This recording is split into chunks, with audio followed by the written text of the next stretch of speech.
Oke. Alat mama nggak dibahas. Siang. Kan banyak itu. Orang yang paling dahulu masuk surga di kalangan umatku adalah Abu Bakar. Walaupun demikian, Abu Bakar radhiyallahu justru berkata, seandainya aku menjadi sebatang pohon minum dan berkeliaran di bawah pepohonan, tetapi di akhirat tidak ada hisab bagimu, andaikan Abu Bakar menjadi sepertimu. Rabi'ah Aslami radhiyallahu bercerita, suatu ketika pernah terjadi kesalahpahaman antara aku dengan Abu Bakar radhiyallahu. Ia telah berbicara kasar kepadaku, tetapi aku diamkan saja. Ketika menyaksikan kejadian tersebut, berkata, orang ini aneh sekali. Ia sendiri yang memulainya dan ia sendiri yang mengadukannya kepada Rasulullah SAW. Kataku, tahukah kamu siapa dia? Dialah Abu Bakar. Jika ia marah, Rasulullah SAW, kekasih Allah, tentu akan marah kepadaku, dan murka beliau adalah murka Allah. Jika demikian, siapakah yang dapat menyelamatkan kehancuran Sambil merekam kemudian. Rabi'ah? Lalu Biar langsung. aku yang menemui Nabi Sallam dan menceritakan kejadian tersebut. Beliau, baik, benar, kamu tidak membalas dan tidak menjawabnya, tetapi setidaknya kami berkata, semoga Allah memaafkanmu. Ya, enggak, udah aku tandai. Iya, pada sholatnya lepas ini. Oh iya, pada sholatnya. Ada dua gua pegang.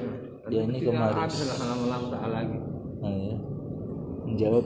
Bilang. Inilah keteladanan rasa takut kepada Allah faedahnya. Hanya karena sepotong kalimat yang sepele, Abu Bakar demikian takut akan balasannya di akhirat, bahwasanya keberhasilan, kesuksesan yang sesungguhnya itu apabila agama bisa dijalankan dalam kehidupan umat, dalam kehidupan diri kita. Para sahabat radhiyallahu anhum telah mampu mengamalkan agama secara sempurna karena di dalam diri mereka terdapat sifat-sifat yang mulia. Sebenarnya setiap manusia memiliki kemampuan yang sama untuk mengamalkan agama. Namun keadaan saat ini umat Islam masih lemah, belum ada kemampuan untuk mengamalkan agama. Umat Islam saat ini insya Allah ada kekuatan mengamalkan agama apabila memiliki sifat-sifat yang mulia, sebagaimana sifat-sifat para sahabat yang disebut, yang terkenal di mana-mana kita sudah mengetahui namanya 6 sifat sahabat. Yang pertama adalah yakin kepada kalimat la ilaha illallah Muhammadur Rasulullah. Yang kedua adalah sholat khusyuk wal khudu'. Yang ketiga ilmu ma'al zikir. Yang keempat ikram muslimin. Yang kelima tasyimiyah. Yang keenam dakwah tabligh. Yakin kepada kalimat thayyibah, meyakini kalimat yang baik. Kalimat yang baik adalah kalimat la ilaha illallah Muhammadur Rasulullah. La ilaha illallah artinya tiada Tuhan yang berhak disembah selain Allah. Maksudnya mengeluarkan kebesaran makhluk yang ada di dalam hati kita dan memasukkan kebesaran Allah ke dalam hati kita. Keuntungannya, man kana akhirul kalam la ilaha illallah dahulul jannah. Barang siapa mati bisa mengucapkan kalimat la ilaha illallah, dijamin baginya surga. Sekecil-kecil iman pun maka Allah balas luasnya 10 kali dunia ini. Sekecil-kecil iman balas. Cara mendapatkannya ya tetap dakwahkan pentingnya kalimat la ilaha illallah. Kemudian latihan membentuk halaqatul iman. Kemudian berdoa agar kita diberi hakikat iman. Ini kalimat thayyibah, dia punya rangkaian daripada la ilaha illallah Muhammadur Rasulullah.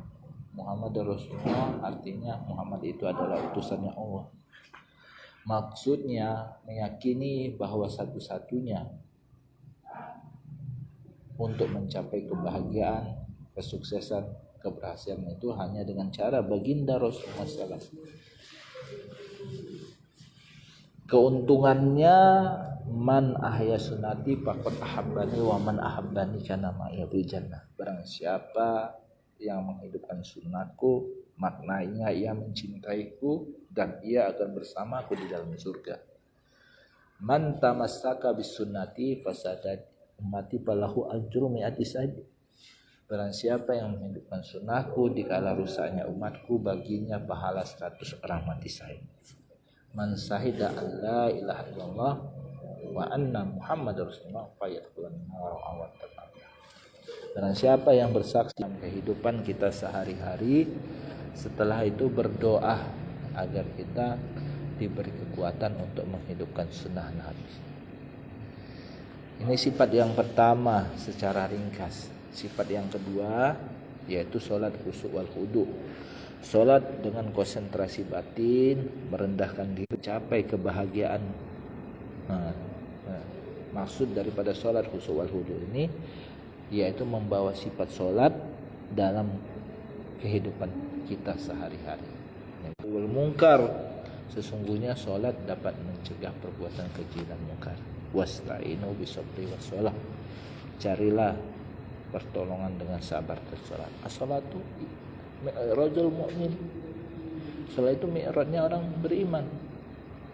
Kemudian batinnya Hidup lagi. ya, nanti mati lagi, gini-gini aja dia, banyakan matinya pun. Kemudian batinnya yaitu belajar menyelesaikan masalah dengan sholat. Kemudian berdoa agar bisa diberi kekuatan untuk sholat khusyuk wal khudu. Khusyuk wal khudu. Baru sifat yang ketiga adalah dibuang plastiknya. biar aja gini. Kan apa dia? Kalau dibuang nanti apa? Nanti ganti apa? Dan apa? Anti gores baru dibuang. Ini kan belum ada anti gores. Apa yang Allah beri kebaikan, maka Allah pahamkan dia dalam agama. Cara mendapatkan ilmu terbagi dua. Ada namanya ilmu fadail, ada juga namanya ilmu masail. Ilmu fadail, dakwahkan pentingnya ilmu fadail. Kemudian latihan ilmu fadail, baca kitab ilmu-ilmu tentang keutamaan beramal. Baru berdoa agar bisa diberi hakikat ilmu fadail. Baru ilmu masail. Ilmu masail ini dakwahkan pentingnya ilmu masail, latihan dengan kunjungi ulama, kita kunjungi, bertanya kepada ulama tentang perkara-perkara masail. Hubungkan diri kita dengan manusia, ilmu masail.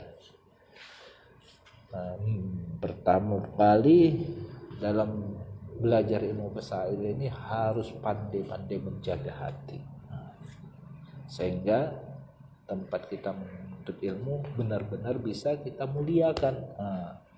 Hari ini sekarang ilmu tak masuk karena tak pandai memuliakan orang yang memberi ilmu. Maka pertama kali dalam ilmu masail ini harus pandai menjaga hati. Kemudian berdoa agar diberi hakikat ilmu masail. Kemudian sifat yang keempat namanya Zikir, mendapatkan zikir. Ya. Rangkaian daripada ilmu namanya zikir. Zikir artinya mengagungkan Allah. Jadi makna daripada ilmu zikir itu bisa melaksanakan perintah Allah Subhanahu wa taala dengan menghadirkan keagungan Allah Subhanahu wa taala. Zikir, ia Sabar. memiliki keuntungannya anak indah jeni TV. Aku menurut sangkaan hambaku, maka kita harus bersangka baik saja sama Allah. Ala bidzikrillahi tatmainnul qulub.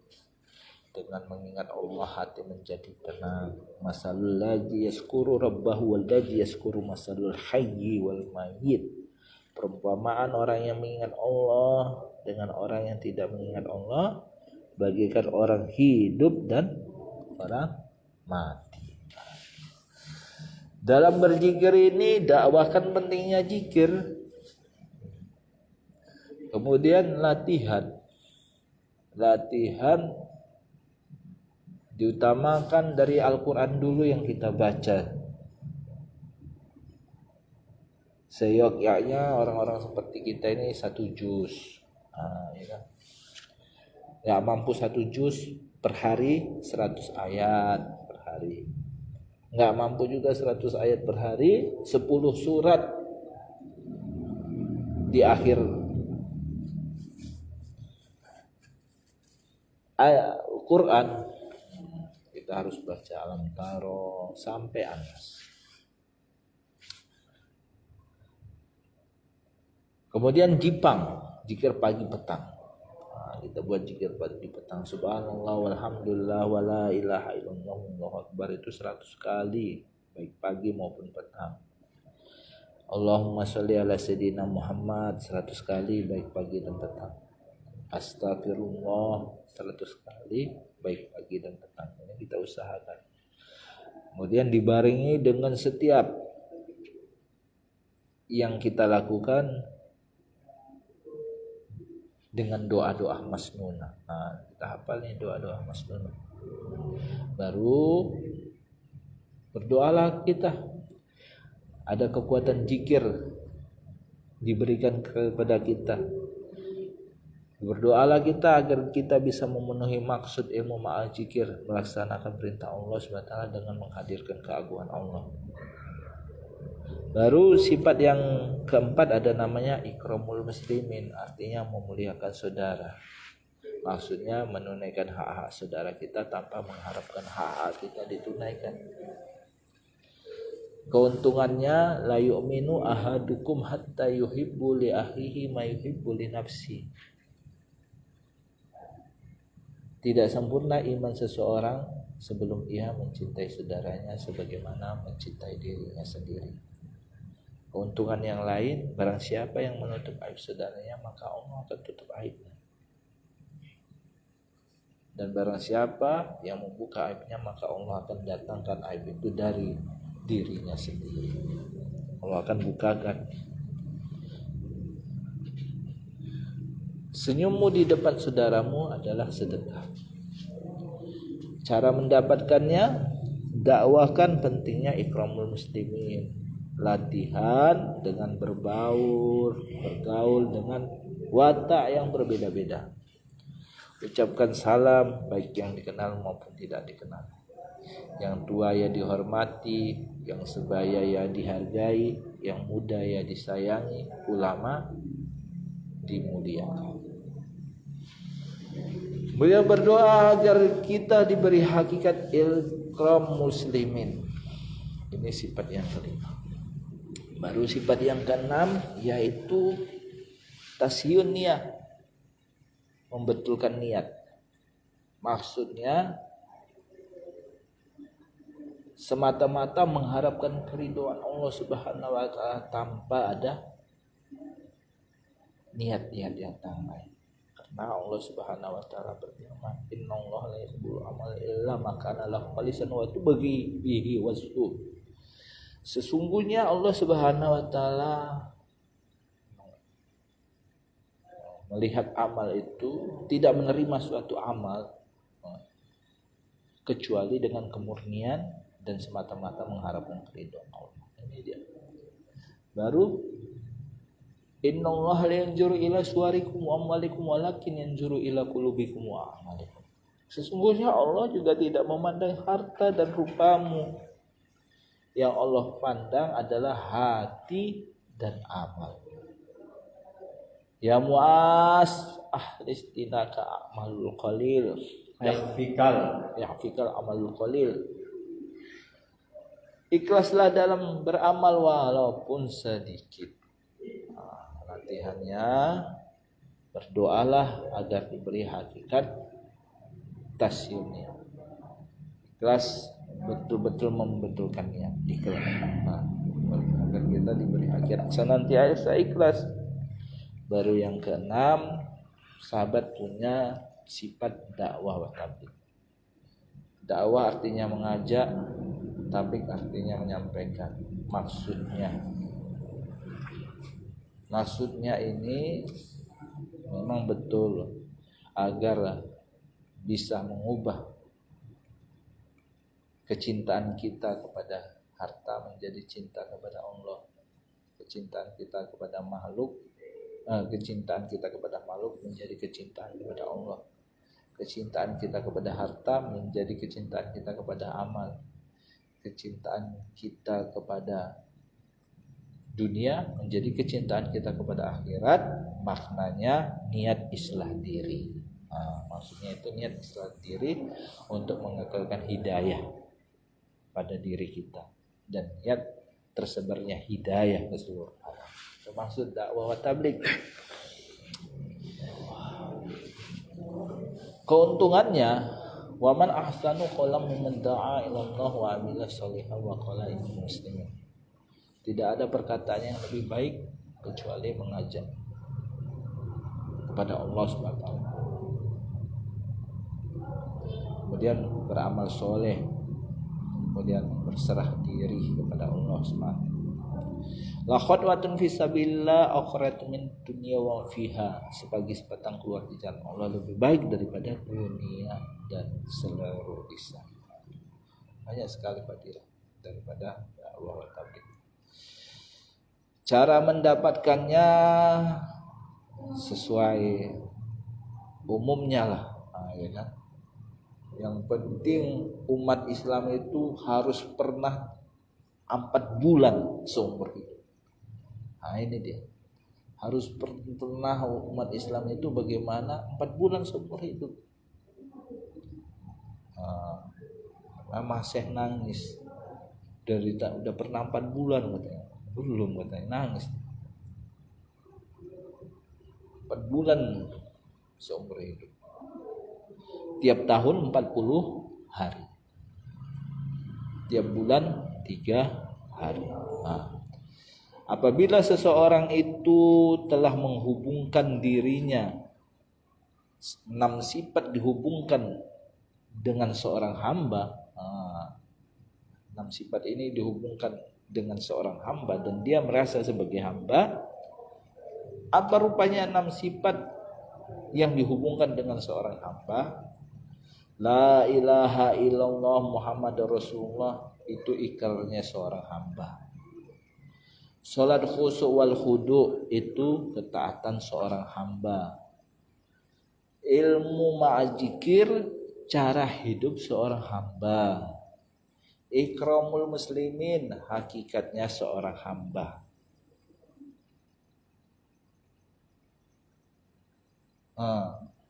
Ikramul muslimin, ahlaknya seorang hamba. Ikram tasyunnya, hakikatnya seorang hamba. Dakwah wa tabligh, syarat belajarnya seorang hamba. Apabila 6 sifat ini dihubungkan seorang hamba, maka ia tambah pengorbanan. Pengorbanannya 4 bulan tiap tahun. 4 bulan tiap tahun. Kemudian 10 hari 4 bulan tiap tahun, 10 hari tiap bulan. Ya kan?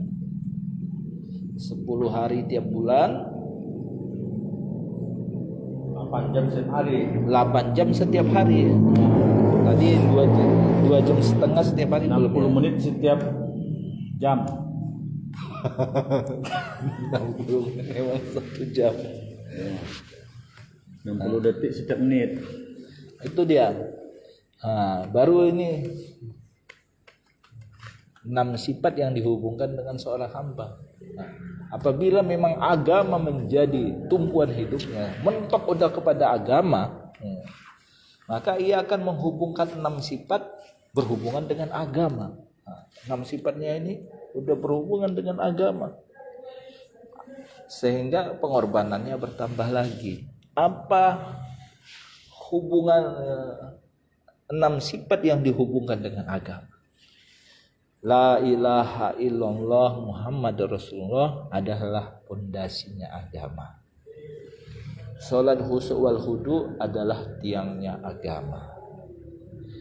Ilmu ma'adzikir adalah ruhnya agama. Ikram muslimin buahnya agama. Tasihunia syarat diterimanya agama. Dakwah wa tabligh tersebarnya agama. Maka sehingga ya dia buat pengorbanan 1 tahun, udah 4 bulan, berangkat lagi 4 bulan, berangkat lagi 4 bulan. 4 bulannya 3 kali, mentok katanya. Udah didorong lagi 4 bulan, sehingga matinya memang mati dalam agama. Ini sebagaimana para sahabat, semua mati dalam agama, mentok. Inilah niat untuk menambahkan pengorbanan. Nah, jangan lihat nggak bisa karena udah banyak yang bisa, udah banyak yang mampu kan gitu. Hanya kita aja yang nggak mampu, makanya kita nggak bisa, kita bilang. Udah banyak yang buat pengorbanan. Apalagi 4 bulan untuk umat Islam setiap tahun ya kan. Ini seharusnya cukup. Mudah-mudahan Allah berikan paham kepada kita. Maka setiap ada kebaikan-kebaikan, maka kita akan ambil supaya kepahaman Allah tambahkan. Tetap banyak korban, banyak paham, sedikit korban, sedikit paham, salah korban, salah paham, tak korban, tak paham. Insya Allah niat. Insya Allah. Kita telah baca tadi beberapa fadilah amal. Maka apa yang kita baca dan apa yang kita dengarkan, niat untuk kita amalkan dan niat untuk kita sampaikan. Untuk kesempurnaan majelis, kita tutup dengan para majelis. Subhanallah wa bihamdihi, subhanakallahumma wa bihamdika, asyhadu an la ilaha illa anta, astaghfiruka. Assalamualaikum warahmatullahi wabarakatuh. Ya Allah ya Rabbi. Ya Gus kan semua. Iya, astagfirullah. Tak putar ulang.